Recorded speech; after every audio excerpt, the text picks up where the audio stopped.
Here's why student loan debt should not be forgiven. Forgiving student loan debt may feel compassionate on the surface, but it rewards irresponsibility, punishes responsible decision makers, and creates a financial mess for future generations to clean up. First, it creates a moral hazard of enormous proportions. Once you forgive the debt of one group of borrowers, every future borrower has a rational incentive to delay repayment or borrow more than they need. Because hey, maybe the government will just forgive it in the future. And why wouldn't they think that? If the message from Washington is that if you borrow recklessly, someone else will repay the debt, then what rational actor wouldn't take full advantage of this?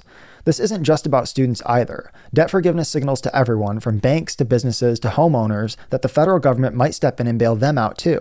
If the government keeps rewarding reckless borrowing and punishing those who act responsibly, the result will be less financial responsibility overall.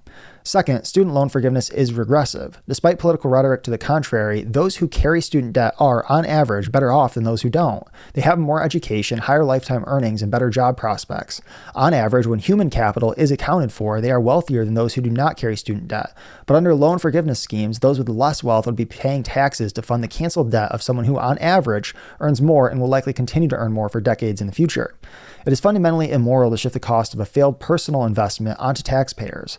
When a financial institution makes a bad bet, we rightly criticize government bailouts, but forgiving student loans is essentially the same thing, just for a different group of people. A bad investment in an overpriced degree is still a bad investment, and the person who made it, not their neighbors, should bear the cost. Forgiveness is also plainly unfair. Consider this scenario. One single mother didn't go to college, earns $35,000 a year, and pays her taxes. Another single mother earns $70,000 a year, did go to college, and has $40,000 in student debt. Under loan forgiveness, the first mom, the one who never took on student loans and makes much less money, ends up paying part of the $40,000 check to the second single mom with double her income. And even if student loan forgiveness was progressive as opposed to regressive, say for example, it taxed the wealthy more and disproportionately benefited lower income borrowers, it would still be unjust.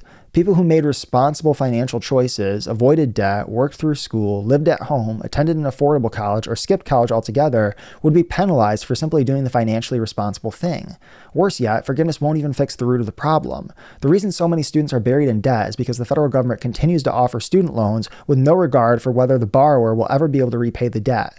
And if you forgive the debt, colleges will have even more of an incentive to hike tuition.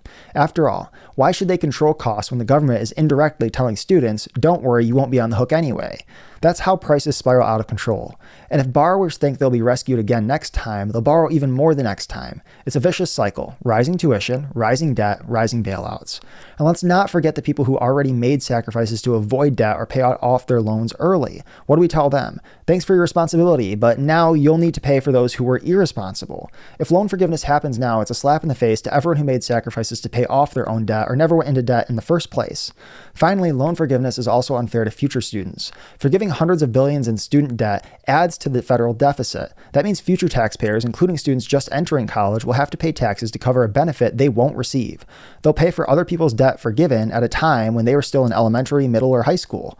In summary, forgiving student loan debt is not compassionate. It is reckless. It rewards the wrong behaviors, punishes responsible people, inflates education costs, and does nothing to fix the root of the problem. Even if it were progressive, and it isn't, it would still be wrong. Fairness doesn't mean making sure everyone ends up with the same outcome. It means holding people accountable for their decisions. That's what markets do. That's what a free society should do. And that's exactly what blanket student loan forgiveness does not do. If you enjoyed this video, please share it with a friend.